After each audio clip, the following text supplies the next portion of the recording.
Hey everyone, welcome to Danny and Friends. Like I said, it's a lighthearted stream. Nice to get everyone together again. I used to do these once in a while with everyone. So yeah, we'll be doing some pickup, some hangout, just showing some stuff off. But yeah, introduce yourself, starting with Mr. N dash to the PUT. Well, since you already did it for me, I guess I don't have to spell it out, but I guess I will anyway, because it's me, baby. It's that N-PUT, and I'm mobbing once again with Danny, Double D, and everybody sitting beneath me. Hey, everyone in chat as well. I cannot spell. That's you, Anthony, the smart one. Hey, but yeah, everyone, thanks for joining us in chat. But yeah, Anthony, you're up next, my friend. Anthony from Hashler's.net, Hashlage.net, at Hashler's.net. H&E Toys is the channel that's probably going to interest most people who watch this. Other than that, I do content whenever the hell I feel like it, because I made a whole 16 cents last month. Woohoo! Woo! Woohoo! All right, Kenny, the Ken. Sorry. Yep. All right, so I'm Nyhunter Impressions, and I am here in Brooklyn. But you can find me here on YouTube, on Blue Sky, Facebook, Twitch, and X. I haven't played as many video games lately because I've been exercising. But taking that time for that. But yeah, I need to get back into games because I miss beating them. So soon enough. All right, thanks for joining us. Yeah, no, I miss beating you too. But yeah, no, that's cool. And you got your your Lyle Kaiser, one of the reviews coming out tomorrow, Ken? Yep, that's right. It will be Leozak coming out tomorrow morning at 9. Yep. So you're doing every single guy individually? I am. After these, I'm gonna go back to Iron Factory because I only did 2 of those. Oh so, wow! And you do have all those, right? Yeah. Hey, everyone, that's awesome. Yeah, but it's good. I love comments, and the comments say that people want to see them. So I know I'm down. I thought it was cool too. Like, it's nice to see them. Like, I don't have the patience for that, like I said, but I mean, it's cool to see every single thing like that coming together. So that's cool. Yeah, like I was saying, to show some stuff off right off the bat. Then we're gonna do a question. Then we're gonna show 3 figures that we each that mean something to us, and maybe another question. Then just some hangout stuff, like I said. Yeah, thanks for joining us. I did get this recently. I'll start first. It's Ken got one too, I think, recently. One of these Dragon Ball figures. You think you got the kind-hearted Saiyan, maybe? Yep, that's right. Yeah, that one's cool. I wanted that one too, but they only have this one, the more beefed up version. For a second, but yeah, it's pretty cool. Instant transmission. And the one that got me onto these two as well, because I was getting those Dragon Star figures were just not doing it. Especially with the faces. Like, some of the bad guys are cool, but these yeah, but that's a great job. I like that one you have too, like more from the first season. But this one's pretty good too. I love the hairdo. Always love Goku, one of my favorite characters of all time. So happy to see that. What about you, Mr. Input? Did you pick up something? No. Next. Anthony, what about yourself? Any other pickups lately? Okay, so when they announced the Takara Tomy Godzilla, Moose and I were like, pass on the Laser Prime one, but like we were totally on board for the Grimlock one. And then Moose found out his wife was pregnant, so his money disappeared. Kids are grown up. I don't have that problem. So I just recently did a live stream last Friday of me assembling this bad boy. That's cool. And I mean, he legit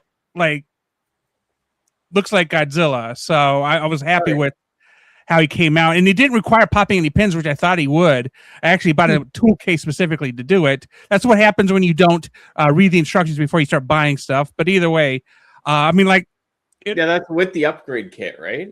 Yeah, this upgrade, it's the DK67G or something like that. I don't know.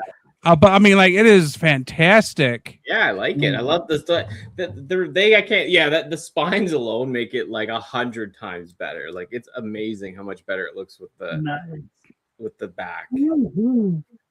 I mean, you even like pop the feet off and like you put in these new feet. It's it took about an hour, mainly because of incompetence. But this is the first time I've ever done one of these kits. Nice. So I think it came out pretty well.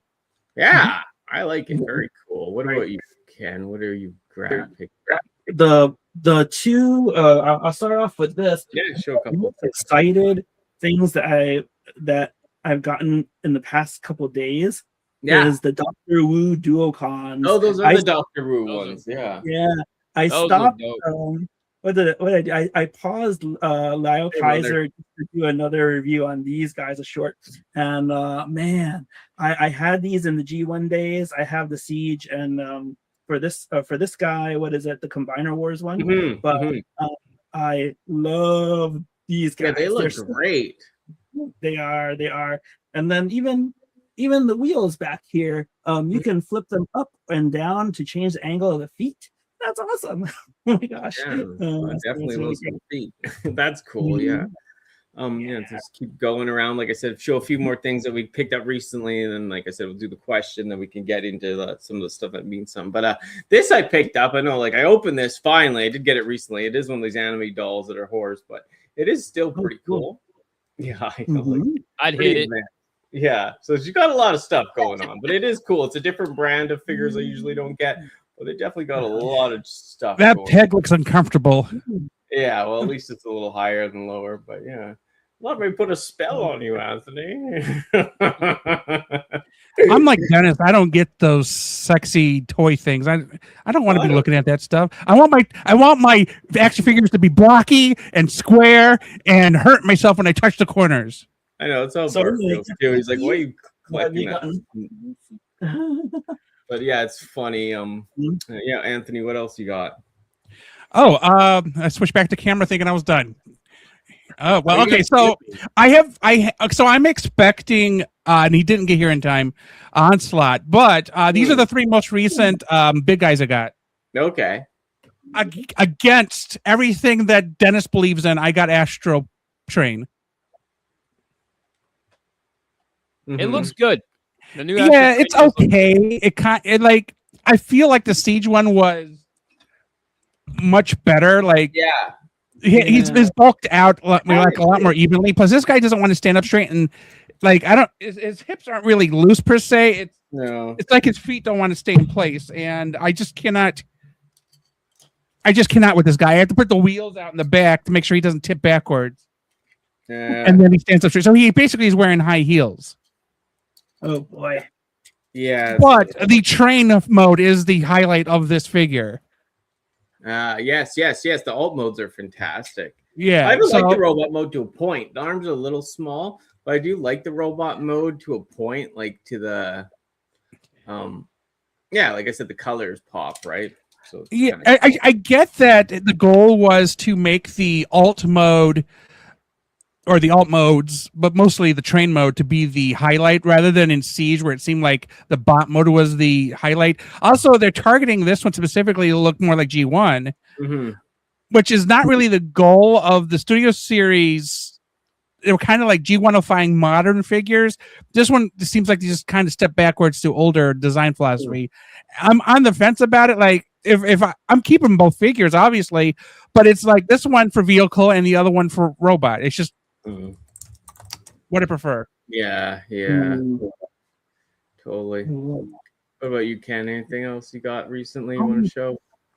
Actually, I'm switching things up because your figure made me want to show off this figure. I can't for the life of me remember the game it was, but I'm playing it right now, trying to beat it, and it is this gal from cool. Yeah, from a video game that I'm playing right now. Yes, and there's a green-haired girl too, isn't there?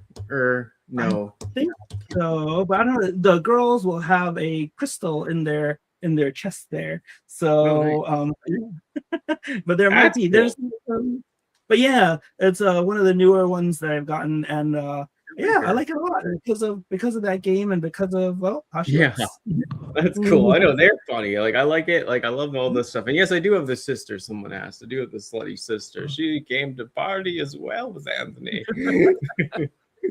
But and then I think one more thing that I got the other stuff I'll show, but the one I did open another one. It's another horrible woman, but this one is the devil woman. So She's pretty Hello, intense. gorgeous. Yeah, I know. Like, look at that. Do they not have nipples? Are we not even going with accuracy though? No, she doesn't for some reason. But I think it's just it's all good. It's just she a demon, so she wasn't born that way. Okay. Yeah. Baby, did she just jiggle? Did you literally touch her? She jiggled. No. Look at her boobs move. Oh, there you go. Okay. Yeah. Censor. Eventually, this is rated R. Okay. Oh no, Hoopsie Daisy. Of course. Hey, what's up?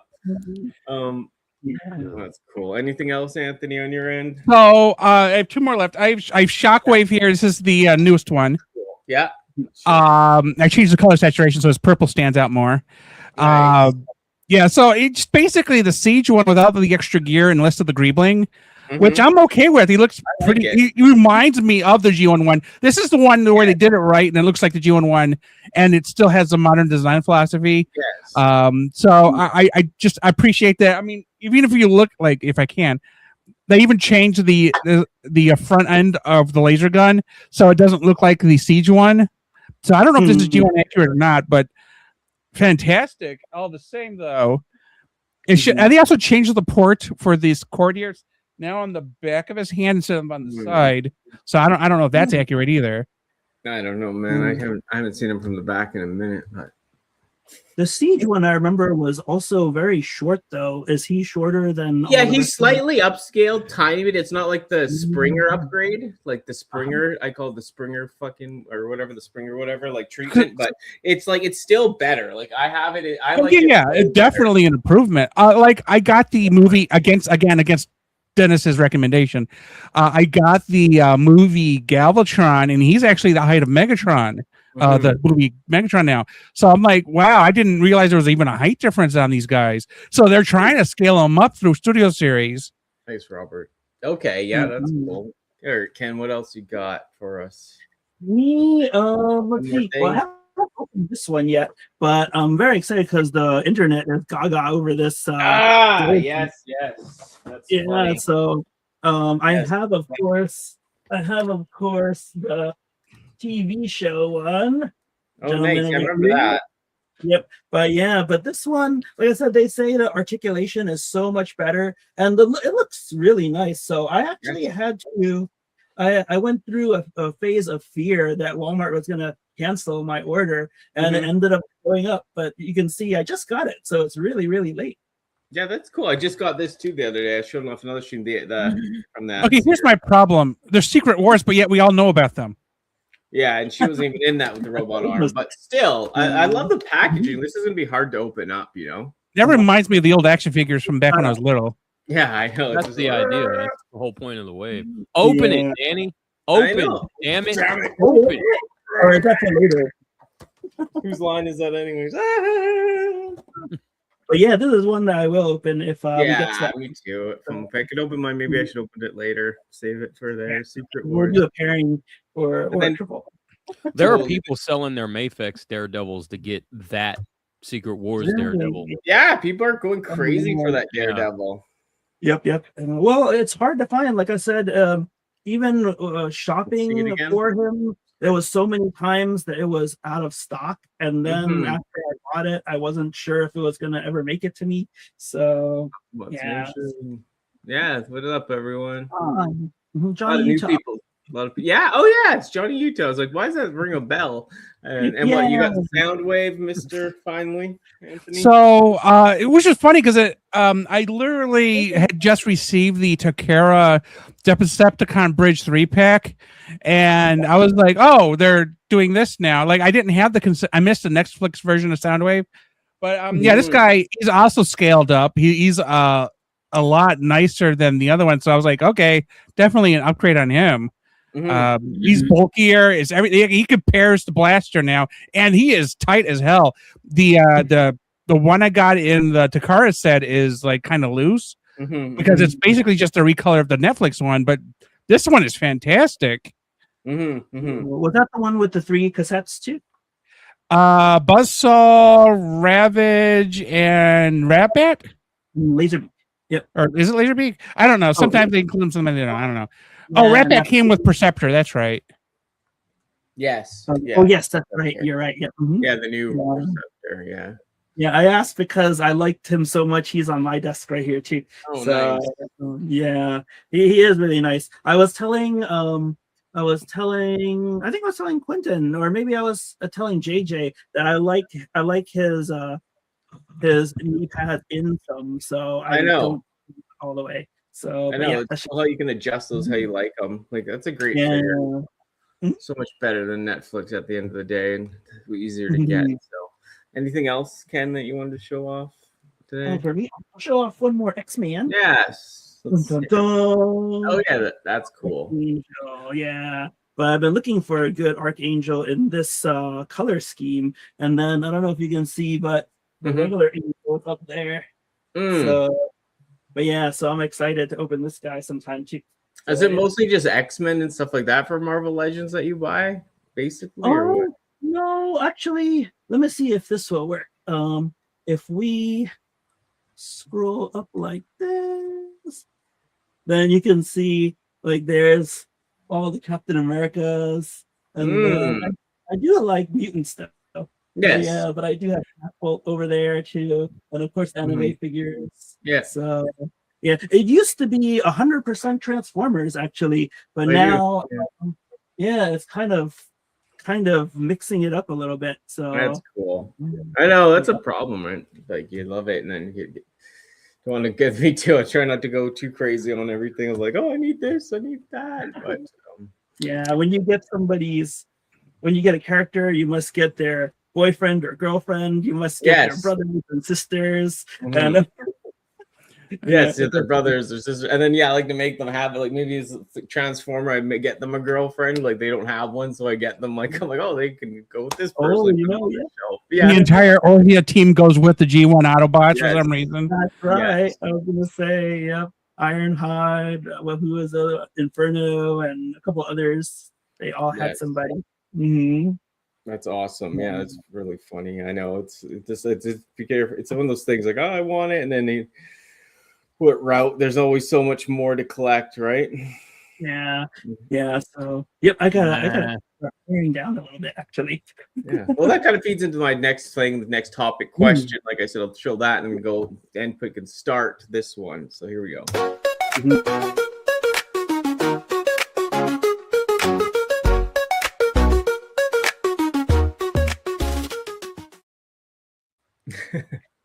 All right, so I'm starting that one off. Yeah. So going out into the wild, right? Like you just get a hair up your ass and you're like, I'm gonna go to a comic book shop today, or I'm gonna go to whatever mom and pop toy store, because you can't go to like Toys R Us or whatever anymore. And you just walk in and you just find the most random thing that is like the dopest thing you've ever seen in your life, and you no questions asked, no hesitation. You didn't plan on spending $20, $100, whatever it is. You didn't plan on it. You're just trying to kill some time for, before a movie starts, whatever. And then you just walk out and you're like, man, this is like the coolest thing ever. And you're just, and it just kind of brightens up your day, and that's like one of my favorite things about collecting. I do miss that. One of like the worst things about collecting is like, man, there's a couple of things I could like top 5 right now, right? If you want to touch on some pet peeves that bother you, okay, well, I guess we'll go with like number 2 would be like fake motherfuckers, right? That just just want like they just want something from you, right? Where it's like, oh man, hey, I can give you like this Mayfix Daredevil or Batman or whatever, right? And you're like, okay, cool. And then, but they want like 12 of your Mayfix for like one Mayfix Batman, and you're like, bro, what? And then they get mad at you because then they're like, oh man, this ain't a fair deal or whatever, and you're like, okay, whatever, like, get out of my house now. Just to back you up on that, I saw somebody on Facebook say someone was just making his first sale in a while, and everybody jumps on him and says, you better add some shit to that, So I was like, come on, Yes. I would say my number one is like pre-orders, right? Mm-hmm. Like when it comes to like Walmart, Target, Amazon to an extent. Amazon's done it in the past, but and Hasbro polls, 100% guilty of it. Where like Hasbro polls, you don't even get a chance to pre-order anything because they do like this forced FOMO thing where like pre-orders are automatically sold out as soon as something goes up. Yeah. Or like Walmart and Target and Amazon to an extent, where you pre-order something, it comes out in 9 months, and then like in 8.5 months, it's been sold out for 7 months or whatever, and then at the 8.5 month mark, it's about to ship. You start seeing everybody on YouTube or Facebook or wherever, they've got their figure, you're hyped for it, and then you get the dreaded email of cancellation. Ooh. You know, and it's like, well, okay. And then now you're off to the races. It's like, if you really wanted that figure, now you got to jump through hoops. Scalper on Facebook, scalpers on eBay. Keep your fingers crossed that your local mom and pop store got the one, and you're the one guy to get it, you know, beat them there or whatever.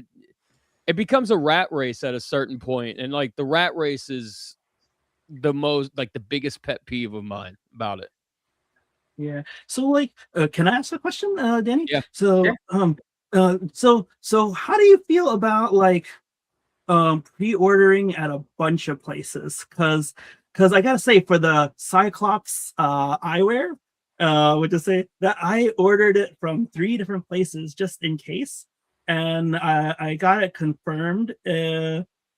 So so far I've canceled 1, but I still have 2. But I was talking to autocorrect earlier about it. I was like, you know, the lesson that I've learned is you just pre-order everything that you want right away from the big box stores, Target, Amazon, Walmart, because they're easy to return if something goes wrong. But then you're almost assured to have it, not 100%, but almost. But it's been my strategy, which I hate doing, because it feels like so much extra work. And if you forget something, you still gotta return it. So it's like, yes, that's true. I do it though. I don't care, man. I'll cancel on the mom and pop shop last minute if I got it at first. I already paid for EB Games, but CMD got it. I want my money back from EB Games, or put it on a different figure, and I'll take it from CDM. Well, I do the same. I'm on all 5. And I don't care. Like because if I want to get it at that point, DJ Collectibles has been really good for the Target exclusive, especially in Canada. Like I said, the Starscream, I ordered it from them, and they're shipping it to me. And that was like my only hope at the time, so that works out. And I'd hate to cancel on someone like that, like at the end of the day, the smaller stores. But yeah, Big Bad, I'll cancel on them all day. EB Games, because they're so big, right? Like I don't want to necessarily, but like you said, it's like they're the huge corporation, right? Yeah, and that's what I was going to touch on too, Danny, is like these corporations like EB Games, GameStop, if you pre-order something, it's a $5 deposit. And if you've ever worked there, the employees hate pre-orders, the customers hate pre-orders. Go in and get your money back no matter what.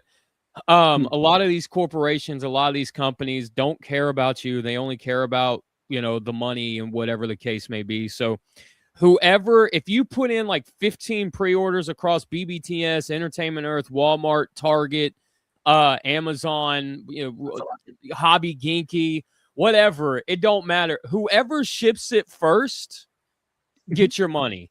Like it's really that simple. And then you can, if Target, if you forget about it, like you're saying, Target's real easy to return. So you can go there's a Target in everybody's neighborhood, a Walmart, whatever.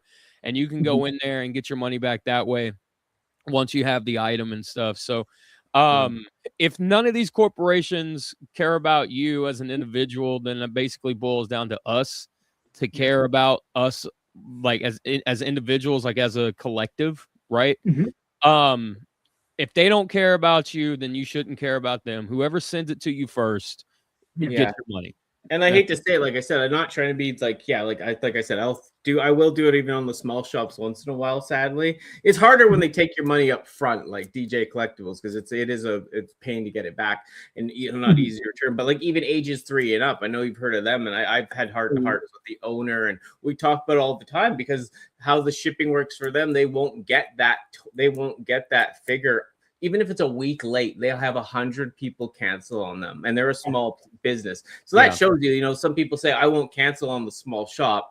I'm loyal to them, but they see it on somewhere else, and then they do cancel on that shop. So there is more people doing it than they say, I think, that say they're loyal to the small shop too. But I know, like the guy told me, there's so many people that cancel like a week early just to get that toy. So, and also, as a side note too, like I don't pre-order anything if I have to put money down onto it. So if Amazon is free pre-order, Big Bad Toy Store 90% of the time is free pre-order. Entertainment Earth is free to pre-order. Entertainment Earth charges you $1 to make sure your card is like active or whatever, and then they give you your $1 back in like however long the bank transfer takes or whatever. So that's kind of free of charge. But if they want money up front, then I don't pre-order with them because I'm taking all the risk. I'm taking the risk in trusting that company that they're going to get it. I'm taking the risk that they put the order in correctly. I'm taking that risk that I'm not getting screwed over, right? Like the whole thing, Megalopolis Toys 5 years ago, whatever it was, made this an entire thing. Yeah. Like, they screwed over so many people by taking their money up front.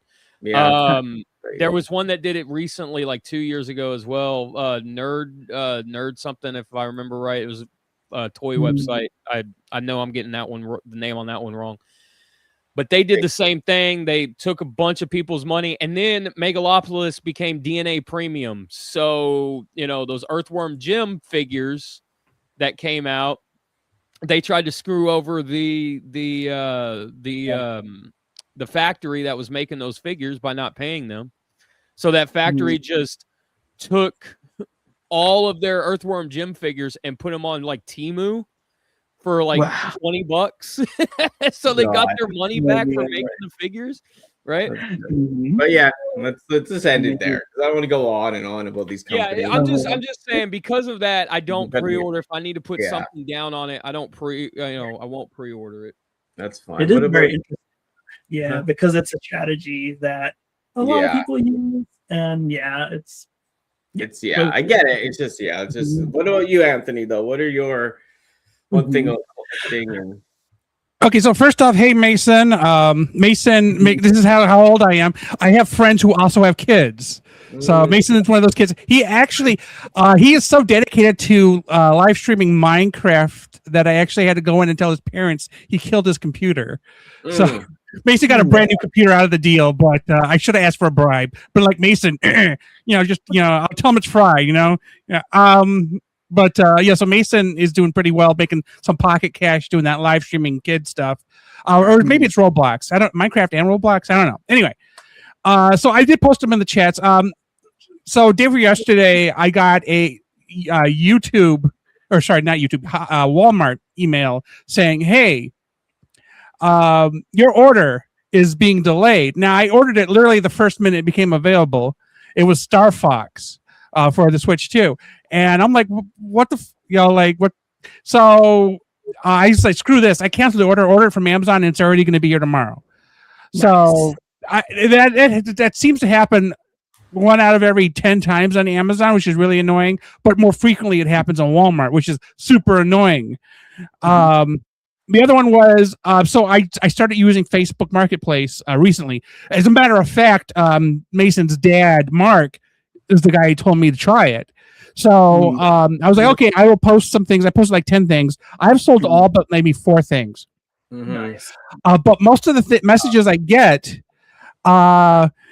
is, hey, can you go a little bit lower? And I'm like, no. This is the, like, okay, so when because this is Mark's advice, and couple other people I asked about Facebook. They're like, go find the sales of the item on other places and then beat that. I'm like, okay, cool, I can do that. So I went and looked. So, for example, I'm selling the old Siege, Earthrise, the Wolf of Cybertron, Galvatron. I'm selling that because I got the Studio Series one, which is taller and better. So I put him online for 40 because that's what he was last sold for. And then the price of Galvatron new went down to 40. And then I saw the prices of all the other Galvatrons being lowered because the new one was now the same price as what people were selling used. So I saw that the new price is $28 with shipping. So I said, okay, I will take $5 off. So it's on Mercari right now. It's $23 for shipping. So I posted on Facebook. I say, okay, shipping's $8. It's now $15 on Facebook, and the guy still messaging me saying, can you go to 10? I'm like, no, I'm already half price. And the funny thing is, like, if you've handled Galvatron, he is a bulky boy. Like, he is worth $15. Actually, he's worth way more than $15 in my opinion, but he's worth $15. And the guy was like, oh, $15, screw you. I'm like, oh, okay, cool. That bothers me because it's like, you look at the market, look at what's the sales price is. I am still beating everybody else. Now, what I have, yeah. So then my last one was, I used to pre-order on multiple sites. I used to order pre-order on Amazon, Big Bad Toy Store, and Hasbro Pulse because I was ordering for myself and Moose. And Moose just had a little one, so that probably ain't going to happen anytime soon now because that money's gone. But wow. Yeah, when you have a baby, money goes away. Yeah. So I ended up like after the pandemic and things started fixing itself and like things could get shipped a lot. I was ending up orders are being filled the same week, and I wouldn't catch it in time to cancel the duplicates. And so I was ending up with multiple copies of things arriving at the house because it was already too late to cancel. And for Hasbro Pulse and Big Bad Toy Store, returns aren't free. Yep, that's right. Yeah, so like I could Amazon return for free. They just take it to UPS store or Kohl's, but I would have to sell the third one because I can't return it to the other two. So yeah, and then still brand new sealed, its retail price, they still want a discount. Yeah, no, I know. I find it's hard on Marketplace. I sell a lot on Marketplace, and it's pulling teeth with people. They always want it super, super, super cheap. What about a positive thing about collecting, Anthony? Do you have one of those? Yeah, I do. Let me pull it up and I'll show it to you in a sec. So sometimes I'm not going to show you the messages, but sometimes I get some legit people who are legit interested and are willing to meet me halfway on some things. So let's see if I can find it. Here we go. Okay. I'm going to pop this onto the thing, blah, blah, blah. Moving on over. Present. I guess I need to split it off. So I found this is a real cool guy who lives about 16 miles from me. It's around 30 round trip. And like he was looking at my listings and he bought one thing and he didn't try to lowball me or anything. We came up with a price that I was acceptable with. I sold because you know how Age of the Primes has been in Legacy been releasing all the mini bots and all the Insecticons. So I was like, well, I don't really need the prior versions, the core class, Legend class, and so I was like, okay, I can safely get rid of this stuff and offer it online. I looked at the price and always, and of course I go under whatever the price is. Let's see if I can find it. Boop-a-da-boop. What's it called? Oh, here we go. Okay, so it is okay. So if you go to the sharing thing, I have the screen. Oh yeah. Okay, so what I have left is like here's Galvatron, $15. Insane price. I have all 4 of the Insecticon Legend class. I have them for $30. The original price on that was $55, and that is the last sales price for the whole group. Don't mind the shows and Chia Pets. So like down here, the dude in Westlake, he was like, hey, Superior for $60. That's a great deal. He paid at price because I had marked it down a little bit. And he was good with it. Now keep in mind that it has 3 knockoffs because that was the only way I could get the last 3 planes, but it formed Superion. They all work fine, you know. Then he was like, "Hey man, I want your entire lot of your legends." I was selling them individually for $30 a set. He was like, "No, I want them all, but the Insecticons because I have arachnophobia." I'm like, "Cool." He bought them all. Like, and he didn't negotiate or anything. That is the type of person I love. So like for these Star Wars games, they're worth $25-$30, whatever. Dude was like $3 off. I'll take them. I'm like, cool, $3 off. The RAM, I paid like the price I was wanting for them. People bought them for, like, legit. Like, some people know when they see a good price.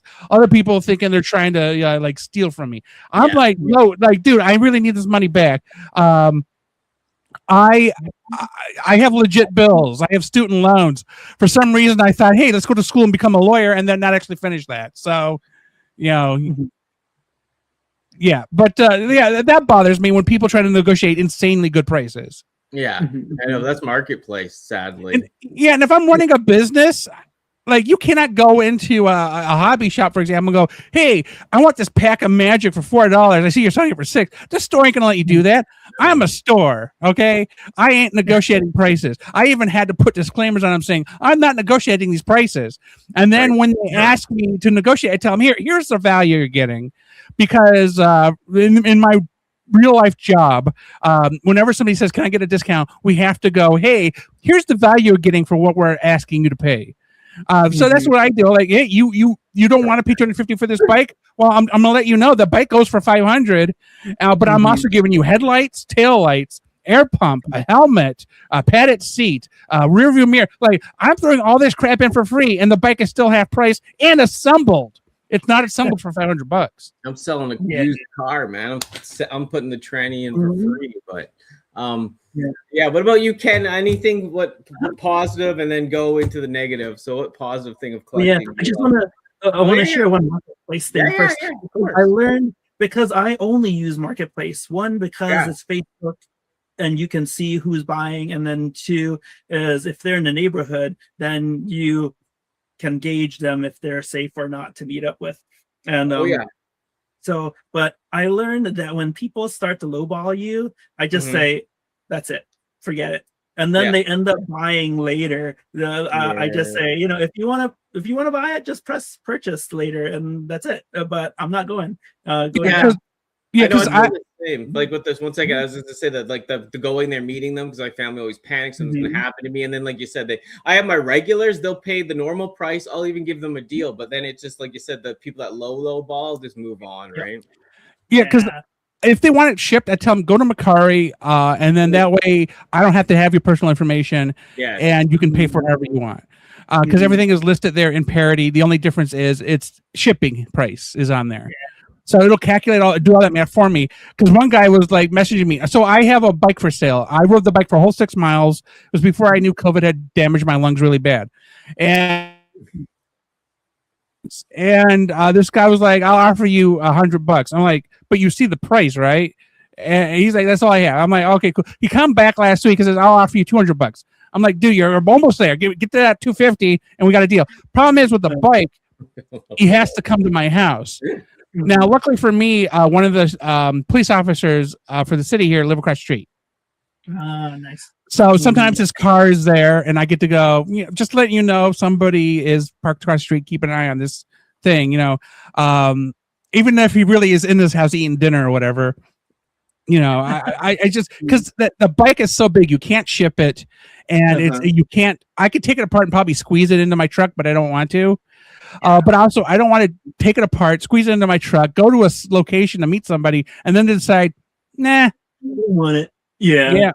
So, like a guy a couple weeks ago asked to look at something. He ended up buying it, but he wanted to look at it. There was a couple sticks of RAM, and I drove to where he wanted to meet, and he was like, okay, yeah, I'm cool with this. And he gave me the money. And then he messaged me later that night saying, oh, yeah, it worked. It's all good. I'm like, well, obviously it worked. I tested this stuff before I sent it. But I just don't like the concept of I just want to look at it. I need to know you're committed to paying it if you just, pay it. I have pictures. I have videos. You need to, I'm not going to waste gas for a maybe. Yeah, exactly. Yep, it's an interesting place, but I found really good sales there. I was lightening up my load, and I was selling my Iron Factories, and somebody bought almost all my Iron Factories. So yeah, that you can was do good on there. I do good too, but yeah. you just hit those lulls with the cheapos and the time wasters and the people. They ask me like, "Can I take you on a date and shit?" I'm like, "Bro, like, are you kidding me? This is not like Facebook dating. This is Facebook Marketplace." They text you that? Yeah, that's funny. They text you that, Danny? No, like, yeah, no, they're sitting in my face. The one guy was like, "I want to take you down the road." I was like, "What the?" Bart's gonna beat him up. Yeah, no, it's just too much. But yeah, it's just like, it's just Wow. Damn, girl, you looking good enough to take on a date? No, You keep the Transformers. You keep the Transformers, and I tell you what, we go up the road, and I let you talk into the clown head. You can get a number 2 off the kids menu. I came to pay for something I will buy you all the Transformers you can eat. trans fat. But yeah, Ken. Yeah, let me answer your question. Yeah. So one great thing I love about collecting is, like I said, I showed the dual cons before, and I'll show off like Eject right now from MMC. Is just the feels. I really love the figures that transform really well, are built very well, and just bring back a lot of memories. That is simply the one biggest thing that I love when I purchase a figure. Is like it does something. Like so far I've been able to reject all the new Seekers except for Thundercracker, because I want to put Autobot symbols on him like Norbs did. But so far I rejected the rest of them because I'm not going to buy the Seekers again. But yeah, I just good on you. Yeah. Oh, I'm on mute. Oh no, no. Good on you. Not to get that impulse to buy that all again. I sold all mine that day, and no Seekers now. I just have like 2. But I mean, I know it's. I'm sad the pauldrons from the Coronation Starscream don't fit on the new ones. No, of course. That's sad. Oh, that's terrible. Yeah, the 5mm hole is lower on the arm after the bend, so it's very annoying. Have the same number of ports, so you can't really fit as many accessories as you used to. I mean, they're going to come out with another Coronation Starscream for the new version. So I'm like, it's going to be clip-on. It's going to have to be clip-on. There's nothing else for it to stick to. For $90 this time. Yeah, completely different figure. Yeah, like Target has the exclusive in the United States for Starscream. So I was able to get the order in, but Prowl had already sold out. So I got to. 2 things coming up. There's the Ninja Turtle G.I. Joe crossover. I'm trying to get Roadblock Raphael, so I'll have to go into the store at the butt crack of dawn to, hopefully grab the one they have, because all the Targets here only ever get 1 box of them. So there's going to be 1 of each of the turtles and probably Shredder and his gang, and that's going to be it. There's going to be 9 in the box or whatever, 10. I only get 1 chance to get them. And then 3 days later, I have to go back, and because I need to try to get Prowl. Oh, because Starscream's already ordered. I couldn't pre-order him either. I gotta go find him. Yeah. So I'm going hunting. So a tip for anybody who does Target, usually around 1 a.m. the day of release, 1 a.m. Eastern time or midnight Central time, because Target's in Minnesota. If you refresh the website, usually about 5 minutes within the 1 minute clock, you can actually order the stuff for your store to fill the order in the morning. Oh, that's I've succeeded at that so many times. In March when the Godzilla Power Rangers came out, and when the new Hot Rod and Hound came out, I did that trick, and they were waiting for me when I got into the store at 7 a.m. Wow. Ooh, so one more time for me and others out there. Is it 1 o'clock your time or 1 o'clock? So 1 o'clock Eastern time. Eastern time. Which is midnight Central time. Go to Target.com and then refresh the screen. And usually within 5 minutes, the store's inventory will update, and then you'll be able to order it for in-store fulfillment. Okay. Cool. Yeah. Cool. All right. So let me see. From your question, I have one more thing to share. It's what don't I like? What don't I like is out of space. Yes. I have a treadmill down here that I actually use, but right now, Star Optimus, Superion, the Death Cobra, and Cup, the GI Joe Cup. They are on my treadmill right now. When I use the treadmill, I gotta move them all, and then when I'm done, I move them back because I have no space. So right now I'm trying to lighten the load, like I said, and it's painful, but yeah, but I gotta do it because but yeah, that's what I hate the most is like when you have, and you know you have a little bit too much. Yes, I know the space is always an issue, right? Especially like at the living where I'm living too. It's just like you know, I love to store stuff more, but it's just it's always and I got rid of a lot of stuff, you know. I got rid of a lot of new stuff. I'm more focusing on the vintage stuff lately and stuff like that, early 2000s. I still love the newer stuff, of course, but I got rid of like all my I used to be kept buying every single new figure that came out, every version, every Galvatron. I had to get rid of it. You know, I still love it. I had to keep my favorite of each, but it was just becoming like a chore. And then I had the like hundreds, under the bed, like a box full of jazzes, a crate full of the. It was just becoming too much, you know. Yeah. You never know which one you want to play with today, too. So it's like I don't actually put any of them back in storage. They're like totally grabbable, so it's like but that's part of what's taking up all the space. The space is always an issue. Oh yeah, hoarder. Hoarder. I'll hoard those Transformers and those action figures. And like I used to do the same, like I said, crates. I got this basement to put them in now, but it's just like at what point is it doing what it's doing for me? And right now I like to see most of what I have. Like I got all my G1s and stuff in my bedroom and good figures like that. You know, I got the animes here, over there. It's just like I want to see most of my stuff. But some stuff I don't mind storing. Like I said, old vintage stuff. I have an original black Zarak like in the box. And I'm not going to display that. Just keep that like for money down the road if I ever need it. But it's just like some vintage stuff I don't mind storing, but it's just in boxes, but not. I got rid of all my new boxes too. Do you guys hang on to any of your boxes still, or do? Yeah, I've got a garage full of boxes. Yeah. I do. I'm debating now whether I can get rid of the boxes for the anime statues or not.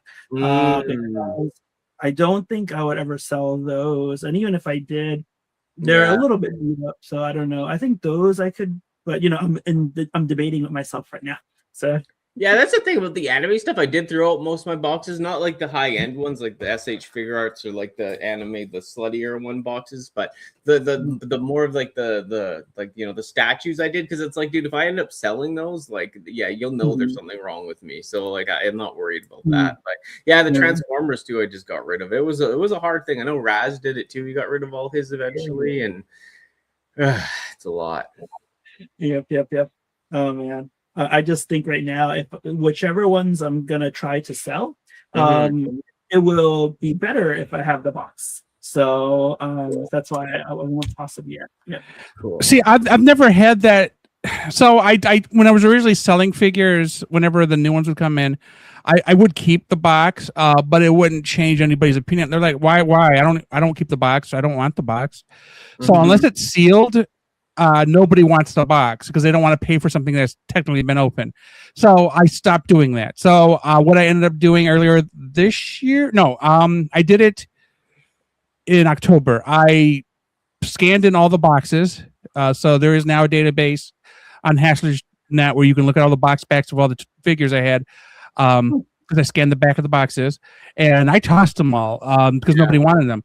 The exception are the ones that I showed like over on the shelves back here are like the collectibles, like the limited sets and stuff, the crossovers. But everything else is scanned in and the boxes are gone. And I did not realize how much room I was eating on boxes until they were gone. I'm like, holy crap. I mean, as you can tell, I had to add a second bookcase. Yes. So I got rid of the arcade machine and the second bookcase is here now. And then over in the corner is like more boxes. And then and I showed Danny like last week like there's a whole other thing of boxes up a bookcase over here. But I had absolutely no room for everything I had before. Now in another room, there's like open space. I have space for the first time in years because those boxes are gone now. So it is so freeing not to have. Now I do keep the instructions because sometimes I forget how to convert them. Sometimes I forget what accessories go with them. So when I do sell them, I will sell the instructions, and obviously they're complete with instructions. Yes. But there are no boxes anymore. It was a waste of money to have to pay for the weight of the boxes, if that mattered at all. And sometimes the box would be just enough weight to get you over to the next price hike. When it got to $15.99 to send a deleter class toy, I was like, oh, hell no. Without the box, it is $8, pretty much everything I sell. Yeah. I guess I had a different experience because all the selling on Facebook Marketplace, I would get down to the wire and the person would buy it, and then I would get that question, you got the box? I have never gotten that question. No. Because the boxes, all they do is add either weight and or size, and that the increase in size over a certain limit increases the price. Although I did switch from USPS to UPS, and I am saving a lot more money on that. Did you try Pirate Ship also? Pirate Ship was very good. I've heard of. It's more convenient for me to just take it down the street and drop it in UPS. Oh, I see. Okay, yeah, because but it can save you a lot. So for anyone out there who's shipping, try Pirate Ship, and you'll get the label. Just slap it on, and then drop it off that way.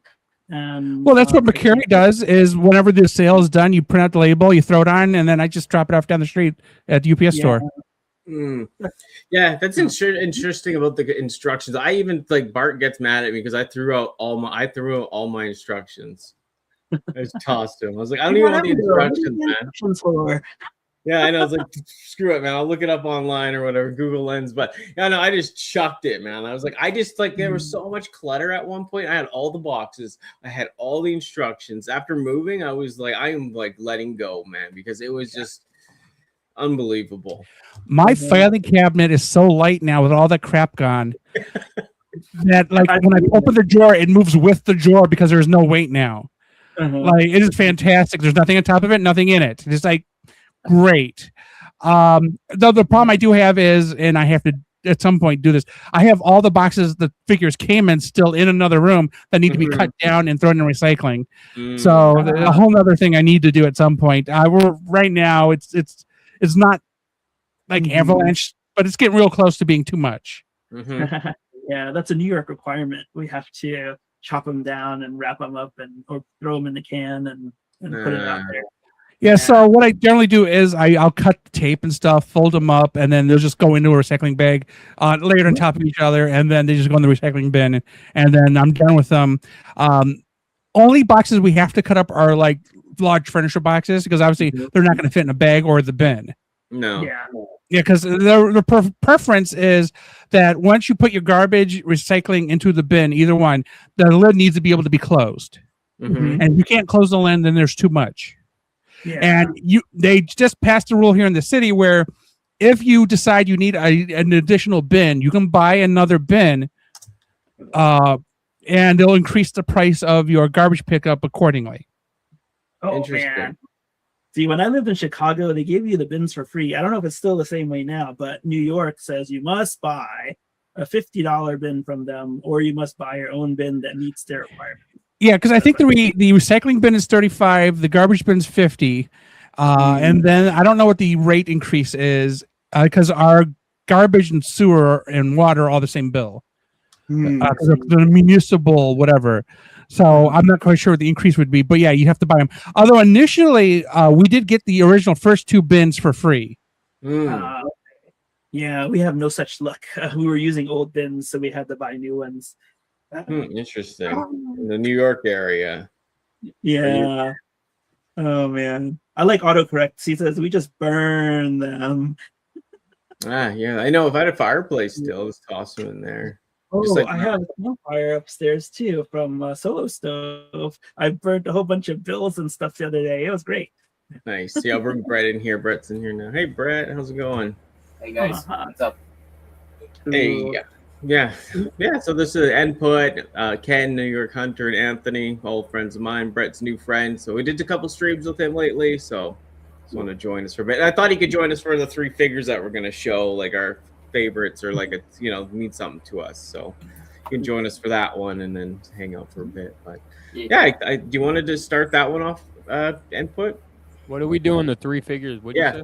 looks like that means something to us. So just like I said, go off on it for a little, and then let it so we can keep going in a circle. You know.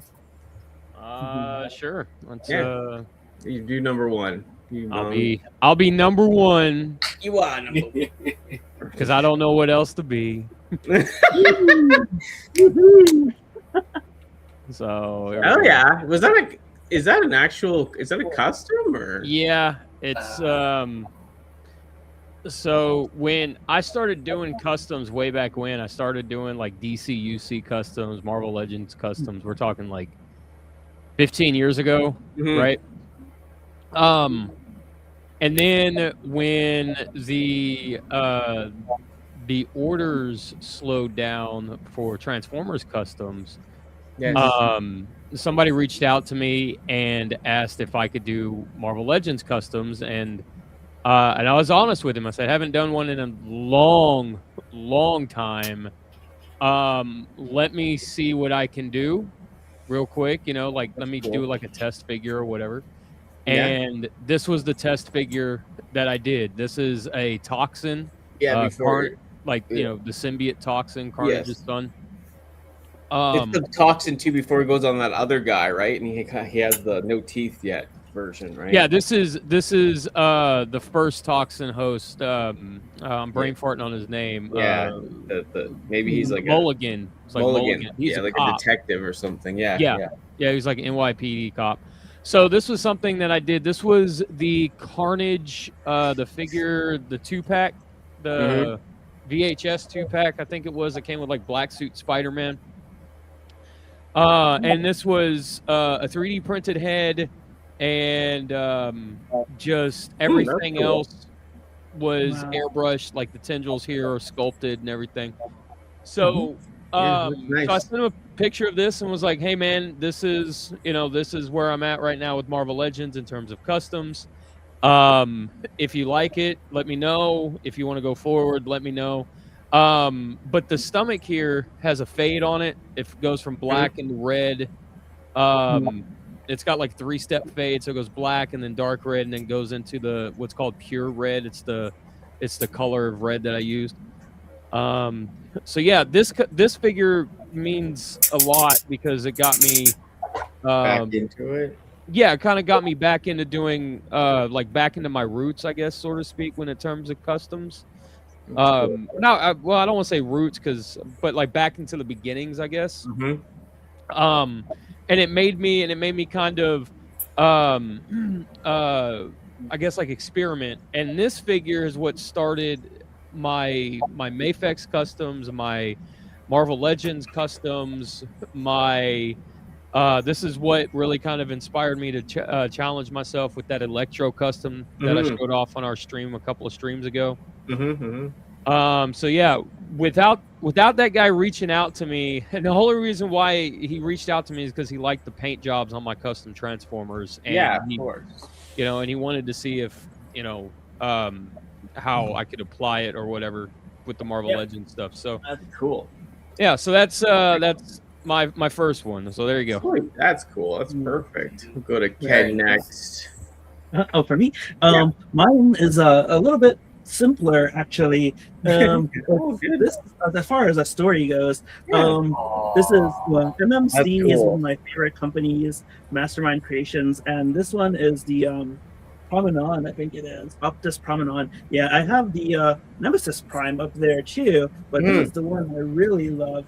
And even more now because they're going to release the Apex armor to make him look like a powered up Power Master. Like probably one up there. But I don't know. Well, I'm really excited to see how, because this guy is so bulked up and beefy. And when he gets the armor on, I want to see where I can put all the rest of this stuff on there too, and what he's going to look like. So, and what, he just means a lot to you just because, like, what, it's cool or what? Like, it just, Power Master Optimus Prime was one of those that I never was able to get.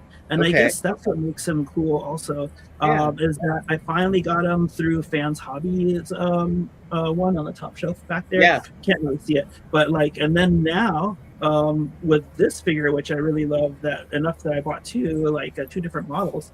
And we're going to see how that armor looks on him. And just very excited. That's awesome. That's cool. What about you, Mr. Brett? All right. Well, number for me, one.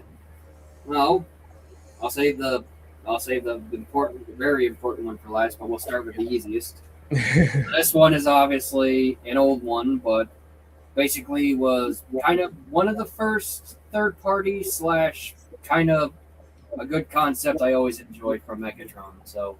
Oh yes. Yes, that's too, right? Cool. Very nice. That's awesome. Yeah. What? Any other story about like how you got it, or you just always like that version, or what? Funny enough, this was one of the. Let's just say this was one of the sick pay things from back during COVID. Oh yes. Yeah. So basically, spent a little to get him, which I always, as I said, his minor mode looked cool, but I was more going for this mode because, as I said, there's just some about like Autobot Megatron that I always liked the most. So yeah, no, I know you. I thought too about that too. Like I like the Titans of Turtle. Now, definitely not good like that, but it's like it's a different. It's kind of cool, you know, like different concept. I do like my evil Megatron, but it's a cool figure to see, you know. Agreed on that one. So, yeah, I do still have the parts to make the mine part, so that's cool. You can buy just the body, extra body. I have it. I have both of them over there also because I love them probably as much as you do. But yeah, you can buy just the parts that you're missing. They'll sell it for I think $80 in the past. It should still be about that, and then you can put together both of them and put them next to each other. I think I saw that. I was considering it, and I said so. I might do that in the near future. Where do you find that, Ken? If you don't mind me asking, like what site is it? Show Z or Big Bad Toy Store. Yeah, all the usual suspects. All the unusual ones, yeah. All right, Mr. Anthony, what do you got for us? Okay, so these are kind of two different things. So the first one is this is something I had no intention of getting. I got the Nemesis Prime version. This is the Titan. No, this is the Power of the Primes Evolution Optimus. So the little story is this: I actually bought them in two parts from two different people. So there was this group I was part of, although I guess the owner of the group didn't like me because I was willing to adjust pricing. But it was, I don't know. I don't know. He was OCD, I guess. Anyway, so I got the. What did I get first? Oh yeah, I got the trailer first from that group, and it was just the trailer and the gun, and that was it. The guy was like, he turned the Optimus figure into something else, and he had no use for the trailer because it would no longer be able to transform. I was like, okay, cool. How much? He's like, $3. I'm like, okay, cool. $3 that is. So I got this for $3. And it's complete. All the pieces are everything. Okay. So then I'm at a resale store. I'm just walking around. They were doing a trade-in with me, and I had free time while I was waiting. And this thing, just the upper part, by itself, $15. And I'm like, holy crap! I could actually complete this figure because, again, I had Nemesis Prime, so I just thought it'd be funny to mix and match Optimus's cab with Nemesis torso. But yeah, so for $18, I actually got to complete one of these. Nice. Okay. So I thought that was pretty good. Yeah. This is my original Beast Wars Optimus Prime. We're doing one at a time, Anthony. Can you not listen to instructions anymore? I don't. Okay. And I will stop there with his name, and we'll get back to that later. Yeah, we'll get back to that. I mean, you're usually pretty analytical, so I'm just and I'm going to break the rules too, but I'll quickly show this off because it does mean a lot. And bought up the custom. Pinky. The fade. Right? Input did the old fade on that guy. They never Pinky, we called them. Yeah, now we got yeah, but this figure I was going to show means a lot to me. It kind of got me back into the seriousness of Transformers and collecting. Rotor Storm is one of my favorites. IDW version 2, but I always wanted this G1 Turbo Master version back in the day, and I finally got it, and it was right before the COVID boom, so I got it really, really cheap in some of the other ones. And then, yeah, of course, the prices, even in box, went a little insane. But I always loved Rotor Storm so much. I always loved the face on this version. I always liked the pink. It's that 1.5 European line, right? Like right before G2, and they still had it in Europe. And I just always thought he was very cool. And then IDW stuff, he's like really full of himself, very vain, which I love and can relate to. So, yeah, and it's just a fun figure, you know, fun overall, right? Oh, yeah. I still gotta find like an actual Rotor Storm for my collection. Yeah, I have the new one too. For the new version that he has, like I just hope one day, hey Ghost Max, what's up? I wish he had his own version, like a new, like total new mold of himself. You know what I mean? Mm-hmm. True. I mean, they're releasing like another Sentinel, like a newer version of Sentinel Prime for like Age of the Primes. So you never know. Yeah, that'd be cool. All right, input number 2. Well, just real quick about that custom Seeker that you brought up, Danny. Yeah. Go out for a second. The wings on that Seeker have color change on them as well. And, very cool. And if you look at the inside of the wings, it has color change paint, like a color change metallic clear coat with the over bluish purple it shines here. Yeah.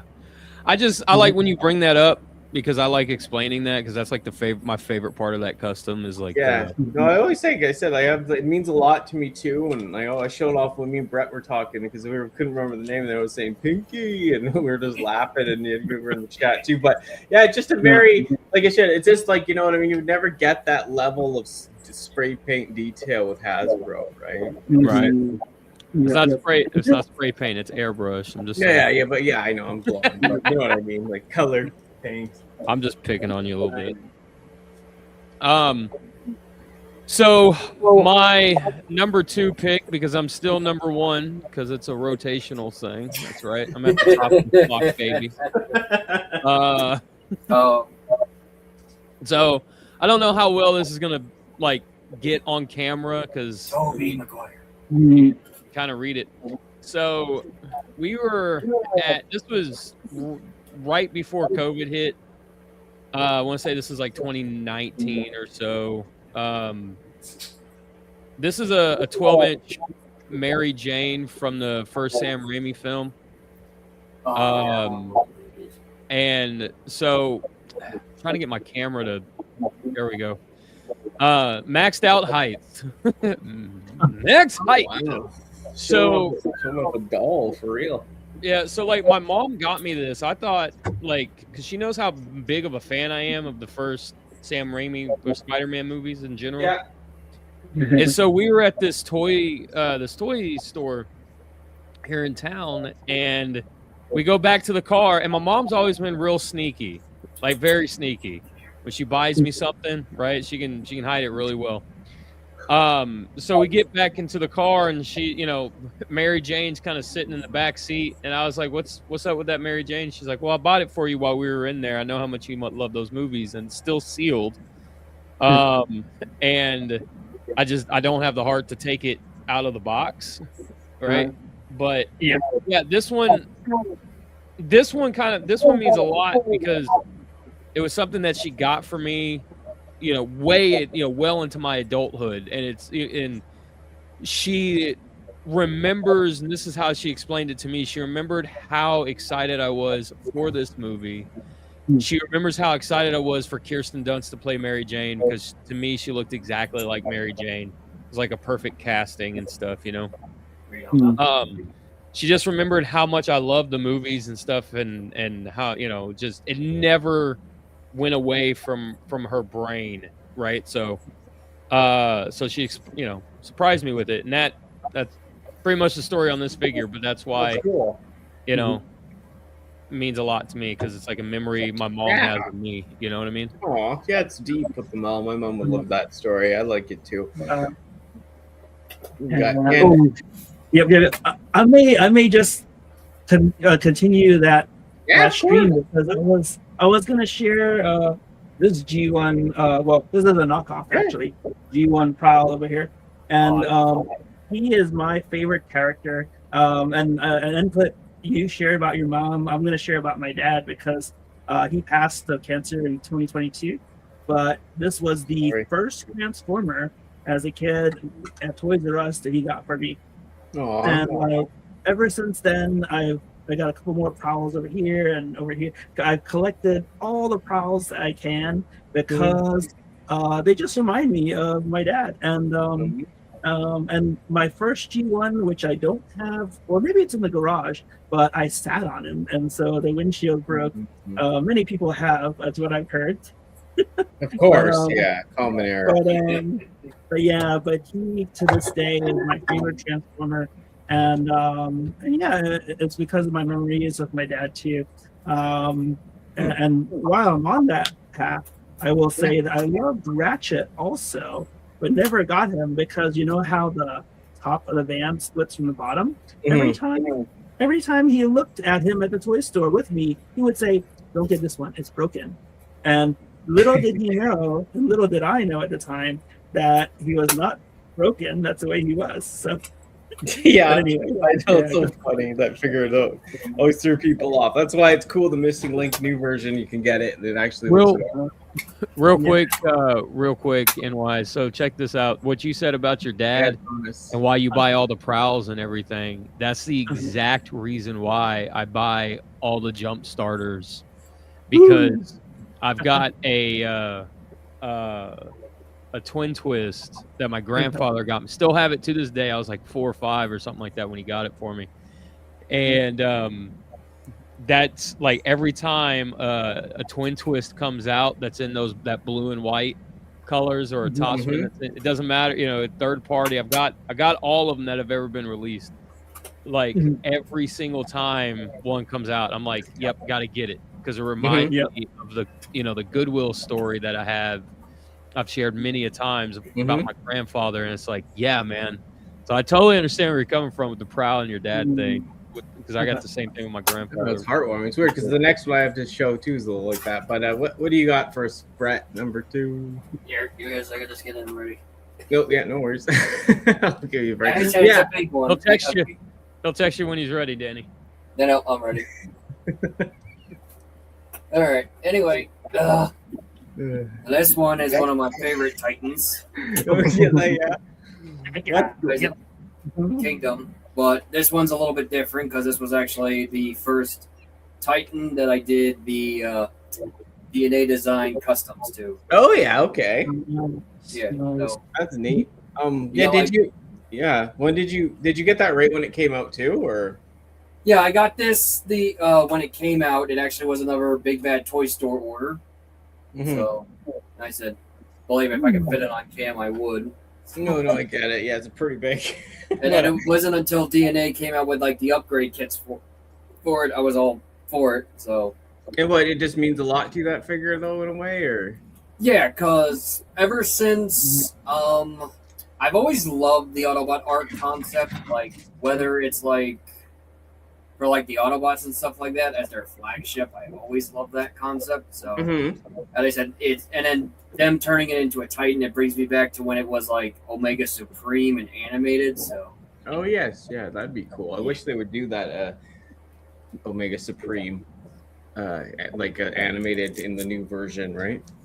I'm sure they will soon. I know, funny enough, a friend of mine actually has a custom they did of this guy, but in animated Omega's colors. So oh, that's pretty cool. Yeah. If I can find the image, I'll send it to you sometime. Yes. Great. Yeah, it's cool. What do you got, Anthony? Come on. You're gonna hold something up by the crotch. Yeah, I was like, sometimes it's just nice to be touched. I mean, it is after 10 now. Okay, so Optimus Primal. I picked him up, I think, in 97 or 98. Somebody tell me when he came out. Okay, so I had just left a job. My grandma had just died, and I was feeling sad. And I was like, you know what I need to do? I need to go to Kmart and just buy something. And I was like, hey, I like Monkey, not Truck. So I was like, okay, let's grab him. Now, I don't remember if he came out before season 3 came out, but I thought he was freaking fantastic. The fact that he's like a jet and an off-road vehicle. And by the way, this guy's electronics still work, and so does the spring function. I don't keep batteries in them for obvious reasons, and all the stuff is put away. But like, he stays on the shelf behind me, usually in the top back corner next to Transmetal 2 Megatron. So nice. I think he's way better than the version that came out in Power of the Primes. Way better. Way better than that one. I have the SDCC Power of the Primes version that's in black. He does not compare to this one. The original is the best one. It is. The heavy dense plastic. It's the vac sealed stuff. It's the gimmicks, the light up. So good, the original. Not to mention that, like, the Power of the Primes one, and I said it only has like the gorilla and the jet mode. You don't have like the car mode or anything. So. Oh, really? Never transform mine. It's because it's like an evolution figure, so it's like he has the little ape and he has the big ape, and they sacrifice modes to fit them both together. True. I sacrificed a lot to put myself together. All right. Sorry. This is my second one. It's weird because mine's a heart mom story too. So this isn't the one because after I had a 10-year relationship years ago, I broke up and I sold every childhood Transformer I had. I thought I wouldn't care about toys anymore. I thought I wouldn't care about life anymore. I sold every single Transformer I ever had as a child. It was one of the lowest points in my life after that relationship. But since I've been happier, became myself and started collecting again. And my mom, the original one she got for me was my first Transformer ever. Went to a thrift store, had the tail, had the head, didn't have the gun, I don't think, unless I lost it. But I was like 2 or 3, and I got a Weird Wolf. And yeah, that figure always meant so much to me, and I can't believe I ended up selling it. But this one we parted together. I think I got the body at one of the toy shows one year. I got the head and the gun one year, or maybe that together. And then last year or the year before, I finally got the sword for him, so I put them together. And like I said, my mom, we didn't have a lot of money back in the day. It was like early 90s or whatever. I was born 86, so it was like 89, 90, around there. And yeah, I got them, put them together, and yeah, it means a lot to me, even though it's not that exact one. Even my mom sees it now, she's like, oh my god, like it's that one, right? The first Transformer ever. And yeah, of course I always, I wanted a different type of Transformer as a kid, of course, like a vehicle and stuff, but it's still now it brings back so much nostalgia. And like I said, I parted it all together in the search for it again, and just that whole coming around moment. Yeah, it's pretty dramatic, but I'm still happy to get them, this version now. And yeah, like I said, it's just stuff at the end of the day. I know some people, it means a lot to them at the end of the day having their original one, but I can get over that now because, I've made so many more new good memories with the old memories, right? But I can't believe. I know I went through the same thing back in sort of the same thing in 2021 or 2015. I sold a couple of figures, which I was happy to get back during COVID. So yeah. And you have a lot of stuff because we did a collection video of your stuff that you didn't get rid of, right?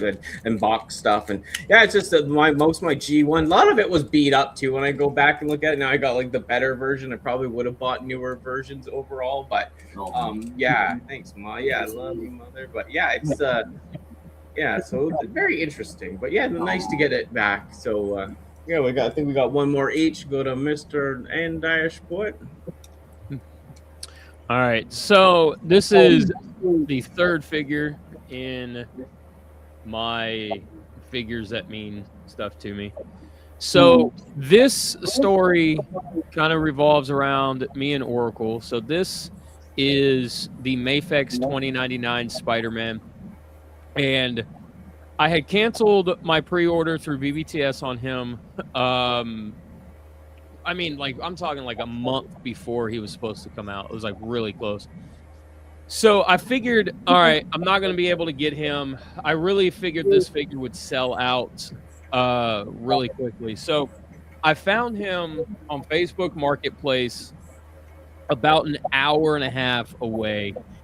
For a really good price. The guy was asking $80, and this figure on BBTS at the time I think was $125 or something. Didn't come with the stand, which is fine. So me and Oracle, the guy gives us this address for us to meet at, and we pull it up or whatever, and it's a public library in the area, and the guy texted us and said, "Hey man, I'm running late. We got there, well before he did, but he did text us to say he was running behind and stuff, which we're all right. That's cool." So me and Oracle went into this public library that we had never been in before, and just walked around, killed some time, and just really kind of had a nice day out because of this figure, because I was picking up this figure from the guy, and the guy ended up being something like an hour late. He's very apologetic and stuff, and then gave me, instead of 80, gave it to me for 75 because of that. So yeah, like I said, just me and Oracle, we like to go on it. We call them adventures, So that was to us an adventure. Like the universe provided an adventure for us that we thought was just going to simply be there and then back home, and we got detoured a little bit, and we were really excited about it. And like I said, without me wanting this figure and trying to get it and eventually getting it, we wouldn't have had that adventure. So yeah, that's cool. Very nice. That's great input. Yeah, great looking figure too. Yeah, very cool. I like that Spider-Man 2099. What do you got first, Ken? Last one. So my last one is this guy from TFCon Baltimore. Obsidian Prime. He entered Obsidian Prime, right? And some people don't like him, but I really enjoyed that show, and I love this figure. And then not only that, but he looks great with mismatched colors here with wings and that's cool. Yeah, and so Fans Hobby is my other favorite company, and other than MMC, and but this character is from my first TFCon, my first Transformer convention, and then I think I shared with you guys before, but Ultra Megatronus, Darth Ravage, and Razel, they were my roommates, and we just had a blast. Other people like Jimmy and folks coming in and out of the room to drop things off and to take things, because we were in the same hotel staying there. And it was just such a blast that it's taken 2 years, but we're planning for Orlando again, and everything almost is set up. So I'm just excited to see what comes out then, and to also hang out with everyone. And so, it'll be a blast, I'm sure. That's cool. That's the Fans Hobby one, right? You said? Yeah. Yep. Yeah, so I've seen it. It's a nice representation of like Energon Nemesis Prime, which I will say, Nyhunter, you're talking to one of the people, because Energon got me into Transformers, so I get it. Very cool. Yeah. I don't know. Even after 2 years, I'm still transforming him, taking the limbs off, and like I said, putting limbs on. So I got the Fans Hobby Overlord. It's stuck behind all this shit. I would not take it out, but it is great. Like just the heaviness, the Fans Hobby stuff I really like. But like you said, the Tidal Wave wasn't as good as the Hasbro one, right? It's true. Hasbro wins out there. But I still took, which I wasn't supposed to do. I can't like it. So they got me. There you go. What do you got for us, Brad? All right. So this one, which is my last one, but it also is the first one that I ever did. I know I showed you a little bit of him in the last stream with the collection, but this one is not only the first custom I ever did, but it basically is my OC for like my universe and stuff. Yeah, which we'll be touching to some of that stuff in another show. Oh yes, the actual yes, that's cool. Yeah, so this is basically my OC, which is Electron Prime. That's cool. And you have a whole crew of guys that you've made your own, right? Sort of. Some of them are like official guys. Some of them I kind of just repurposed into my own characters. So that's cool. How long have you had your own character thing for OC? Like, how long has that been again?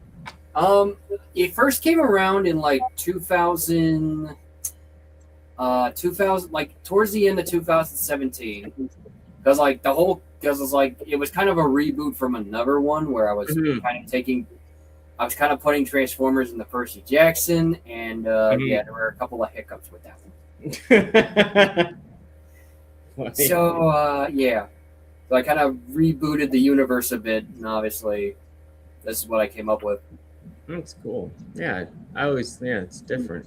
I will say too, because for the paint, I kind of used kind of D&D figurine paint because it was like because someone recommended it was very durable. So yeah, have you had much chipping on it or anything, or very small bits? I've only transformed it a couple of times, and even so, you can only even right here on his arm, you see a little bit of chipping, but it's very unnoticeable.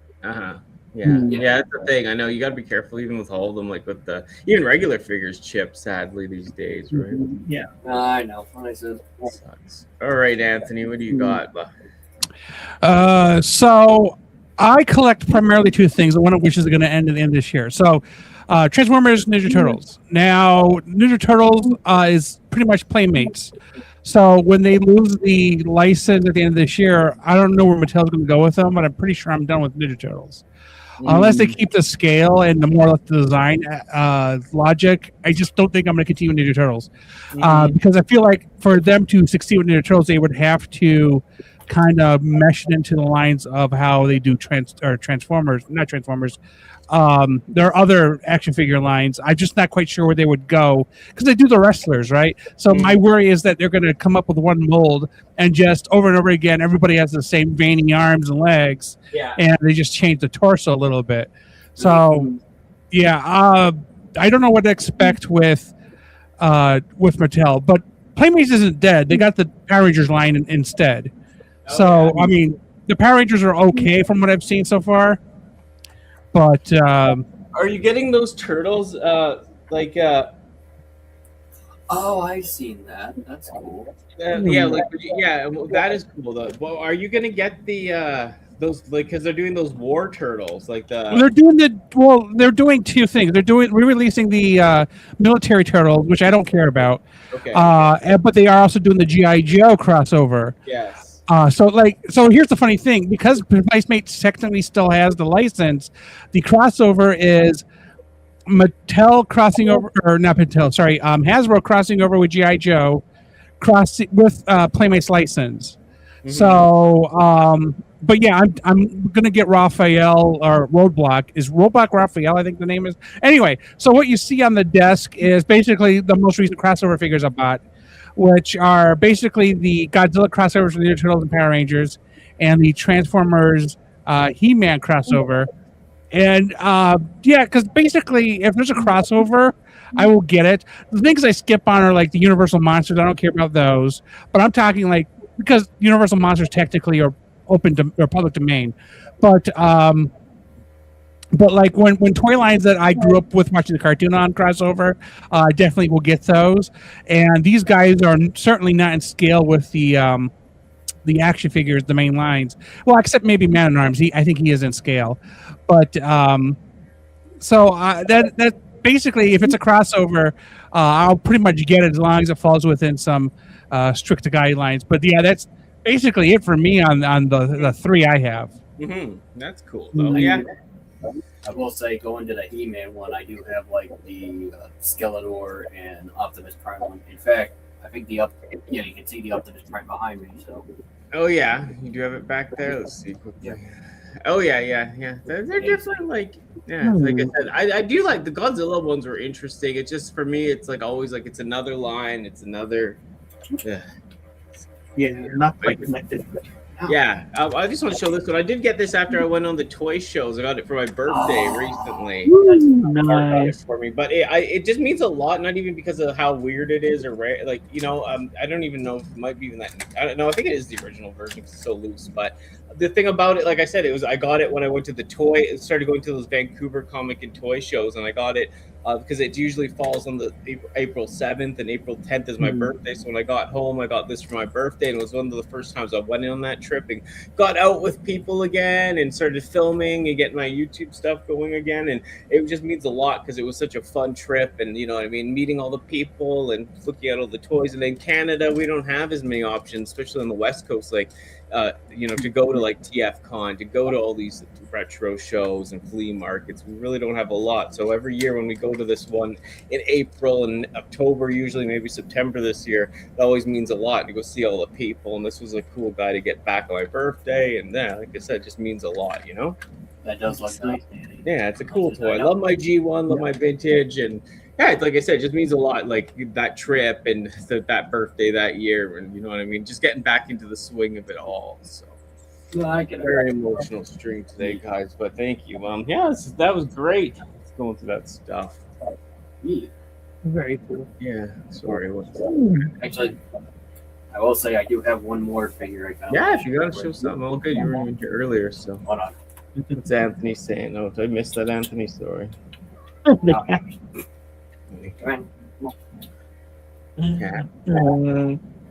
Nice, Buzzy. This is Loki, my sister's cat. Oh, nice. Oh, nice. Loki. That was a good show. Yeah.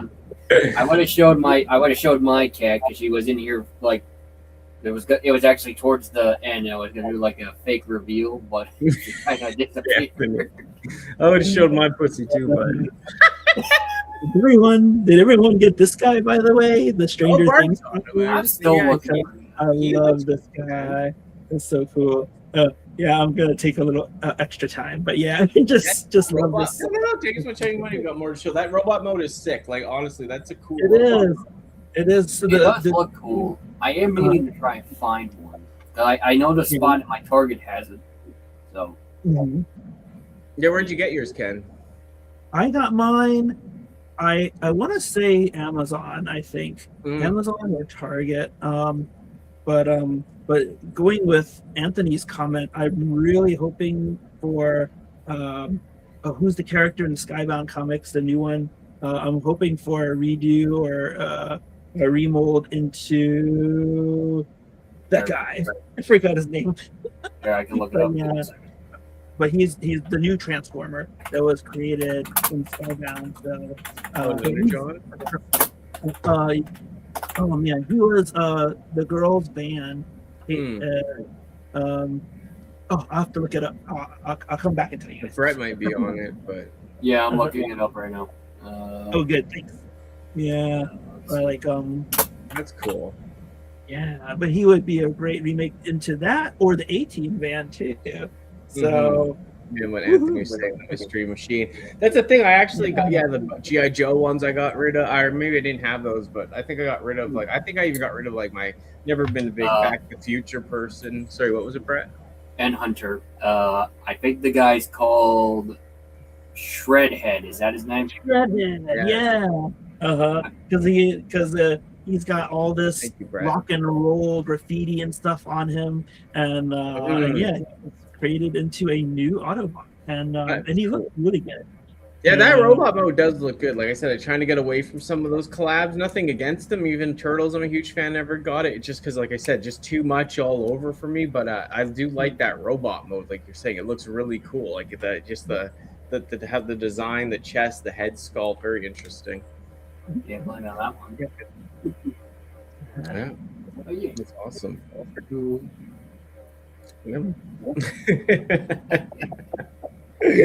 Yeah. What else? What have you guys been up to also lately? Anything else planned for your channel, Ken, lately, or what? Or oh yeah, go.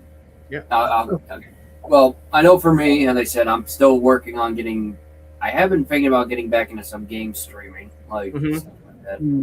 So, on Twitch. Something like Twitch, but more of moving it over to YouTube, kind of like a backup thing. I kind of use Twitch as more of like a recording thing, not really streaming. You know what?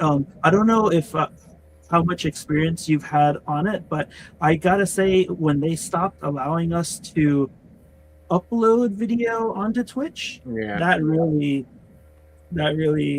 made me pissed off because I like to record. And then, like you said, upload to there and then upload to YouTube. Yes. Now you have to stream. So I haven't gotten enough gaming either. To be fair, it's been a while since I streamed from Twitch, so I got to take a look at it. But like I said, worst comes to worst, I can always figure it out. Yeah, I used to be insane on Twitch. Like I said, it was before YouTube got. I was doing. I still always did YouTube, but it wasn't in the Transformers thing. And I was streaming like 14 hours a day, like GTA all day, like all these heists, all these people. It was a huge group of people, but just yeah, kind of went sideways too. Because a lot of like at the time, I'm talking like 8 years ago now, right? And the way I was living, and there's so much abuse online, and I didn't care what people were saying to me. You cannot offend me, but it was just the constant attack, like people trying to get your like IP to crash your stream, and just how the level people would go to. And I'm really laid back, you know. I wasn't promoting, like, not to get political and stuff, but I wasn't promoting too much stuff. I was just trying to be myself and have fun and run missions and get money, baby. But yeah, it was like these people are coming at me, dog, and I was like, what the hell, right? But it was just like, it's crazy. But things have been lightened up overall, I'd say, in the last few years, which is nice. Like I said, not to force any of it, but just to relax and have fun. That's why I always love Transformers community. Everyone seems, you know, no matter what, people, tons of autistic people. I know I work with autistic. I might be autistic. Like, it's like, and all sorts of people come together, you know, the Transformers, like, you know, so it's always fun, you know. Yeah. Also, I want to ask, because I said first time meeting you, nice to meet you. Are you the same input that worked with Ultra Marcus? Oh yeah, yeah, Martin or Marcus, right? Yeah, he is. Yeah, he was with Marcus. Oh, that's cool. Yeah, whatever happened to him? He fell off the side of the earth, eh? Yeah, I mean, I really don't know what happened to him. Input reached out multiple times. I have too. Oh, he disappeared? He just, like, no one can get a hold of him. Well, I know I'm not trying to, you know, spread anybody's business out there, but you know, it's on his Instagram. So I think he got married and then, you know, started living his life. Yes. Me and Anthony talked about that too last time. A lot of the stuff, like with the, you know, before, that was a little before COVID and after, and everyone was just, they were stuck inside and everyone was just doing it to the max. And then a lot of those people did jet off and do their own thing, which is fine. Like, real life caught up, right? But we did see a huge level of, you know, everyone here. And then, you know, it's not that they didn't really have the passion for it, but, you know, they got kids, they got family, they got life, you know, wives and everything. Like, people I mean, Ken does it all, but I mean, some people, like, you know, they got to do so much, right? Like, right. Yeah. It's all about adapting. It's like when I got my first kid, I scrolled up. But then when I got my second kid, I switched to 1 minute shorts, and then YouTube allowed us to do 3 minute shorts. And now I missed what nobody likes to do. I like to record the transformations, and I'm like, I want to do it, especially for Lyle Kaiser. So I'm like, I'm back in for this. Oh, yeah? And then we'll see if we can keep going. So yeah, that's cool. I'm excited to see you. I was excited when I saw your video that night. I did watch it all. I was just put it on the, like, my on the big screen. My room, I was watching. I was laughing because, like, yeah, it was so nice to see him back in there and showing it all. And, like, you know, it's just nice to see people get back into it. And I know some people don't like the transformation because, you know, so many people, everyone used to do it. Now no one does it, right? And then Raz is doing his own thing, the quick click one on his thing. So yeah. The interesting thing for people out there, if you come to my channel, is Martin said that I should tout this more, so I'm just gonna do it now. But I use a 360 cam, so I can just film once and zoom around and point where I want to point. So you'll see that I'll tell you guys, come over here, and then the camera will shift over to me, and then I'll put the figure down on the right, and then the camera will pan down to the right because of this little guy here. So I've been using it for years, and it's a lot of fun. How much did that thing cost, or how much do they cost around? So I got an X3 in the past for 500-ish with a lot of adapters and things also, and then I just sold it actually on Facebook Marketplace actually, and I got the X5 and with the upgraded night mode and things like that. And so but yeah, again, there's about $500 for a whole set of things. But some of the videos you'll see on my channel are like of bike rides and running through the park and stuff like that with this camera, and also a different one. But but the picture is so good. And for the, I just learned this, for the 360 video, you can actually pan around and move the video and look around where I am, so you can see everything. That's cool. Yeah, because some of your vlog videos are really cool too. But you weren't using your phone ever for those vlog videos, or you're always using a camera? I was always using either this camera or another one called a Go Ultra, but for the 3-minute shorts, I always use my phone for 3-minute shorts. So yeah, or 1-minute shorts. Yeah, because it was just easier to throw it on the YouTube app. Yeah. So. I know it's the easiness of some of the phone stuff too that got me more into it, because before, like, I was in film school, I was in shit for years, like I was like 100%, I had to be at a computer desk, and now I'm just like on my phone throwing stuff together, editing it, making something silly and just chucking it up, and it's done better. It's like the less I focused on like kind of making it too serious, or just, you know, being stuck at a desk or something. I still like to do that too, but just the option to do it and relax and just make it more fun, I think shows through in people's content, right? Yep, definitely. Yeah, I want to start trying what Darth Ravage does. He changes his environment every now and then. I want to, I don't know, go to Sunset Park or go to I don't know, somewhere and do a review there, but I'm afraid I'll get ripped off. Yes, be careful.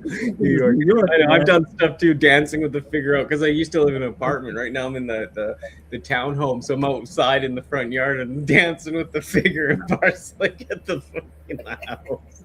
He's like, you're odd enough already, so get in the house. But no, I know. It's just, like you said, it's nice to switch it up and do different things. And then the thing is too, like, I found out doing shorts this long and some other stuff was really working for me. Even if it's working really well, sometimes I still slow down though, because I don't know, it's like the repetition of it, not the burnout, but just like, I don't know, I still want to, even if it's something doesn't work, I'd still like to kind of hold back and do it again, just to, you know what I mean? Because if it's the same thing over and over and over, even if it's working to me, I just get bored with it, you know? Yeah, that's true. Yeah. Gotta experiment. Yes. And I know Brett, because you were doing, your buddy, like, is he doing any more of those stop motions, or at least he's still got a couple that he's working on right. Yes. He's still got a couple he's working on right now. So I'm hoping to I'm hoping he's gonna post some soon. So yeah, it was fun to watch that one we watched, and like I said, we might go through some of them. And like he was younger, and you could see the talent, like, you know, definitely in the future, like where it's going. But the rawness of it was making me laugh, you know.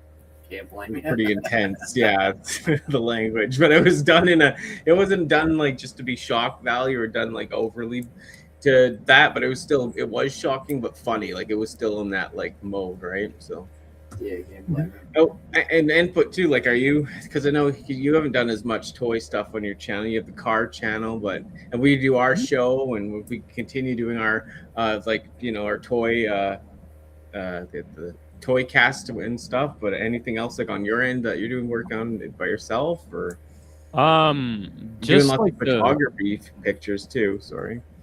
I might start posting the toy photography to I think you should. The community post on the channel. I think you should. Yeah. You put them in a video form as well. I mean, you're highly talented with the stop motion yourself, but I know you kind of got away from some of that because of the cost, right? Well, it was kind of the cost. It was kind of the time.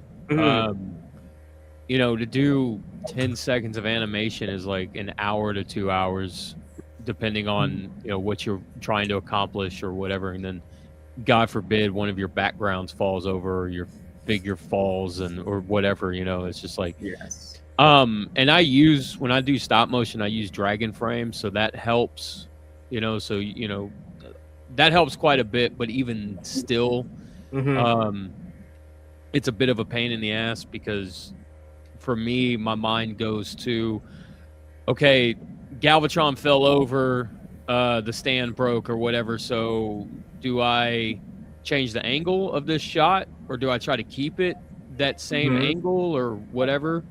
And then most of the time I'm like, okay, I'll just change the angle. And then that tells me now I got to change the camera. Now I got to change where it's set up. Now I got to change my lighting. Now I got to, you know, all this other stuff kind of goes with that. So, I do still do stop motion. I don't post it. I do different things like test animations and stuff like that. I've been doing these redubs, like Cal Dodd redubs, Hugh Jackman Wolverine stuff. Cal Dodd was the voice for Wolverine in the 90s X-Men cartoon. He also played Slappy in the Goosebumps TV show. That's a talking dummy doll, whatever. And so I've been kind of having fun with that. I've been sending, funny thing, I've been sending Raz some of my toy photography as well. And I did one with Daredevil and Batman. And he got real excited. He's like, "Oh, dude, is that a new stop motion project?" And I didn't really think about it. And I was like, you know what? Maybe it might be. Yeah, when you send me them too, that was always the first thing when you send me the picture. That's what I thought it was too. Yeah. Like, oh no, it's a new stop motion and incoming, right? Yeah. I mean, I know you guys have been waiting for the second episode of that Batman thing. Yes. That Batman versus Terminator thing. So, I've always got the scripts written out for stuff. It's just a matter of time and money. And that's the other thing, like you touched on in terms of money, how expensive it gets. If, a background, that Batman stop motion cost me about $200 to make, right? Yes. With the construction of the sets, the miniature Hot Wheel, the miniature Hot Wheels that I had to buy for like the Batwing and the Batmobile and the paint, and this is totally my fault. I bought a different Batman. I bought that Mayfect plush Batman to use in that because I liked the cape, the way the cape animated, so much more than the way that the other Batman cape animated, because the Hush Batman cape is massive. So I kind of felt like it had a life of its own and whatever. So, but that's just like, the perfectionist or whatever, Yeah. talking, right? Yeah.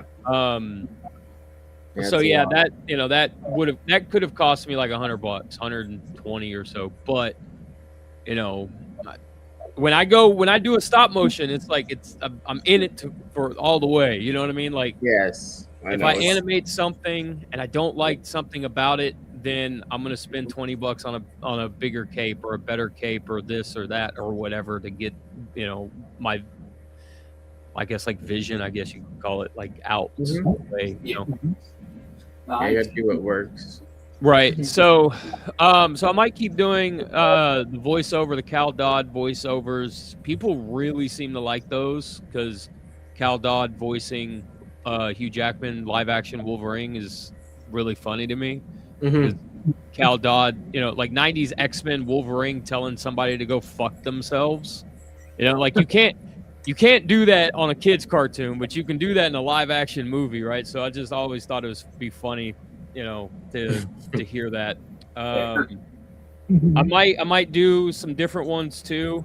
Somebody said if I could try now I'm brain farting on the names. What's his name? He played Beast Wars or Dinobot in Beast Wars, but he also played Wolverine in X-Men Evolution. Scott McNeil. Scott McNeil, thank you. Thank you. Right. So I'm trying to learn how to do his Wolverine, and correct. I've learned that his Wolverine pulls a lot from his Jimmy Lee when he played Jimmy Lee in the Double Dragon cartoon.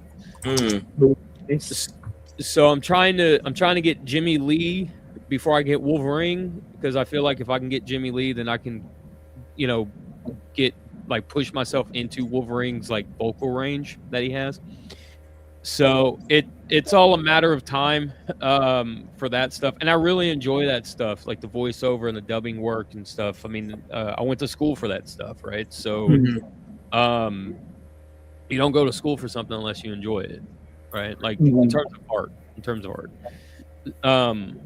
So yeah, that's what I'm doing right now. I do have a stop motion planned, another one. It'd be about like a 30-second thing, like a little hype trailer type of thing.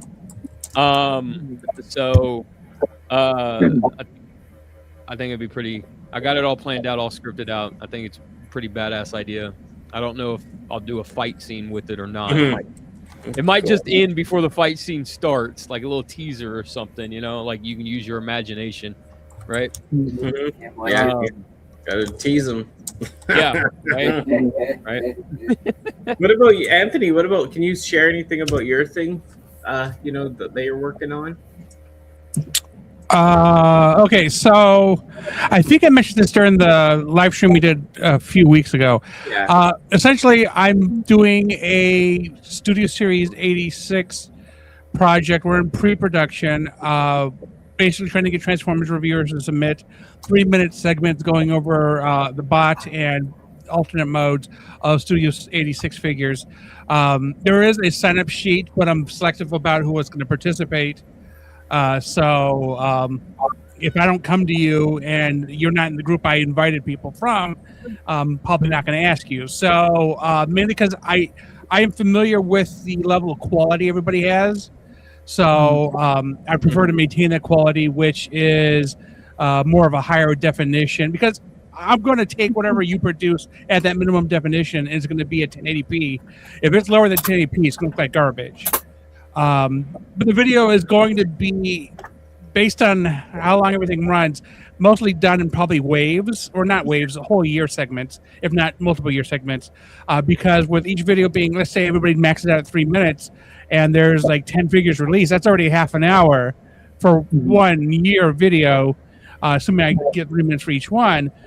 So I might be cutting it out into, there's the intro, the opening, first year, and then part 2 would be the second, maybe the third year, depending on how big that is, and then so on and so forth. So like the Constructicons, those are Brian over at TFAM Page 101.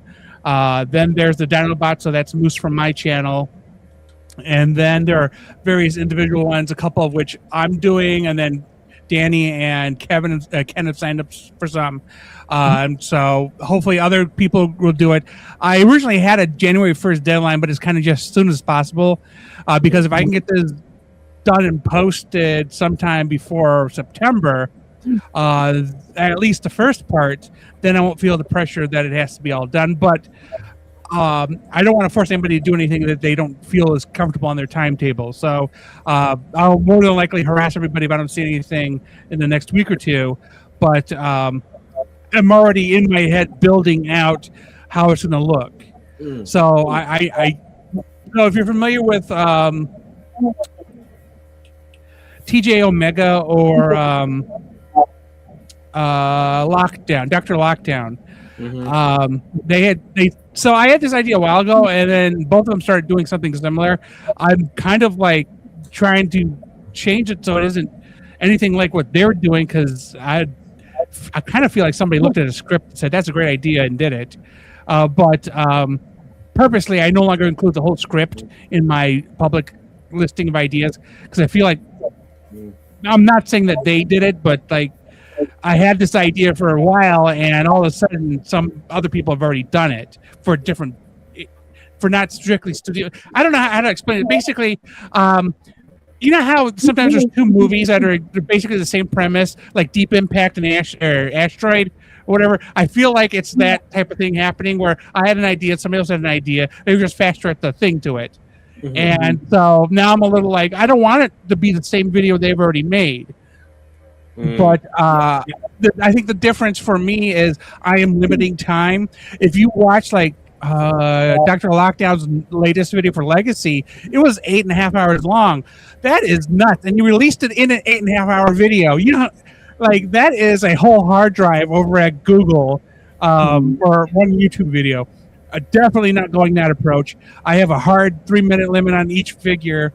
Dr. Lockdown, I think, is too nice and let people just go nuts. But I'm a dick, and I'm telling you 3 minutes is it. I will cut your video down. Yeah. It's reasonable, yeah. Yeah, so I wanted to run a bit smoother, a little bit more organized, hopefully with minimal to no mistakes in it. And I'm definitely not going to censor anybody, so if they have an opinion, I don't even think I have a speech thing on here. Do I even have a speech thing on here? I don't even say you can or cannot swear. Although you wouldn't, but worst case scenario, I'll throw a beep on there. But I don't want to limit anybody's creativity on something they're doing for me, so I can continue making 16 cents a month. Mm-hmm. Oh yeah, 16 cents. Yeah, I guess input dropped out. I didn't see the message, but hopefully. I saw. I kind of saw you the message them. Yeah, so thank you, input, for joining. Yeah, no, it's great. It was a great stream so far. Like I said, I'd probably cut it a little sooner, but yeah, thank you. Like, it was so fun, everyone. It was great outcome. It was great in the chat. It was great in here. Thanks. Everyone's story was good. Like I said, I like to keep them like, I mean, it's nice to have a little bit of formality, like we were doing the stuff earlier, just so everyone can talk and we can go through it. And then, you know what I mean? There's always the moments of like, now everyone can just kind of be free. So I like to kind of mix it up with that, But yeah, it's awesome. Great to meet you, Brett. Yeah, it's good, Brett. Me and Brett working on another show, probably on Monday, maybe, and then hopefully, and then because we're gonna dive into some of his OC stuff, and then I've got all the other shows too, like I said. So if we ever do like a big, I'll probably do it for the Cybercast one. But if we ever do another big, like, you know what I mean, a big reveal with Hasbro where they show all the next year's figures, I'd love to have like a bunch of people on there, because now I've had all three of you guys on once. We've already had the interview, so it'd be nice to kind of, if they do another big reveal, go through everything with a bunch of people, at least like 4 or 5 again. So no, I definitely would. And I said I definitely would, if depending on my work schedule. Well, of course, yeah. When people can make it, I know you have the Mondays off, so we could always plan it around that too and stuff. But yeah, thank you for everyone joining in chat, and you guys joining me today was so fun. And yeah, I don't know if you go around, tell us where to find you, and you got anything else to say, or whoever wants to. Well, you can find me on OnlyFans, of course. I'm up to almost everything you want. Just letting you know that I get tired real easily, so it'll probably end before the exciting part. No, seriously though, Haslage.net, everything. H&E Toys on YouTube, haslage.net, haslage.net is the website where everything is linked to, so I don't have to spew out a bunch of social media crap. So I stole being first because I just wanted to get it done, because I want to chat with these people after we're done. Yes, we will. We'll have a little chat after. We won't. Don't worry. That's why I was trying to end it now, because like I said, almost 2-hour mark, and like I said, most people said they're going to bed, and it was fun. It was good for Thursday, I think. You Ken, you want to go, Ken? But thank you so much, Ken. Sure. It's always a pleasure when I get to hang out. Yeah. I shall thank my mom for taking care of the kids while I was here. Yay, thank you, moms. So yeah, but yeah, and Nyhunter Impressions. You can find me here on YouTube. You can find me on Blue Sky, on Facebook, Twitch, which I said I'll make some more videos soon, hopefully, or stream some more because they force you to, and X as well. I went back on X, but just find me, comment, follow all these other people. They are so cool. And my tagline for everyone is collect what inspires you, because the best collections, they tell your story. This is my story. Sweet. Awesome. Thank you, moms. I'll go next because Brett usually is the outro. So, but I'll like I said, thank you everyone in chat. Thank you guys for joining me. It's always fun. I said hang out with Ken, who I met from Ultra Megatronus' stream. Input I've known for years. H and Anthony I've known because he always did my taxes. I've known him for years. So thank you, Anthony. Wait, Canada has taxes? I thought I was just doing money laundering. Thank you, Anthony. But yeah, and Brett's new, so nice to meet Brett. Like, he's been awesome, and we've had some really good showings to our stream too, and on the other Cybercast, so it's been fun. But yeah, we'll be doing our own thing too, so watch out for that. And yeah, just thank you for everyone joining me. It's so fun, shared the good memories. Thank you, Mom, and thank you, moms everywhere and families. So thank you. Yep. Yeah, you bring us out of here, Brett. You tag your stuff and stick around after everyone. Sorry, because we'll chat for a moment after the end. Yeah, so as the others have said, usually I'm on YouTube, sometimes Twitch, but if you want to talk to me, I usually have mostly X, mostly Blue Sky, Discord, so you can follow me there. And as I usually say, there's always more to reality than meets the eye. We believe that. Take care, everyone. Have a good night. Thanks for watching. Now it's time to go. We'll catch you next time on on another show. Danny and friends are waving goodbye. Keep that cyber charm Reaching up high. We're more than collectors, we're more than a crew. We're one happy family, And that means you too. until next time we'll see you again. Keep collecting, my friends. Danny and friends, yeah!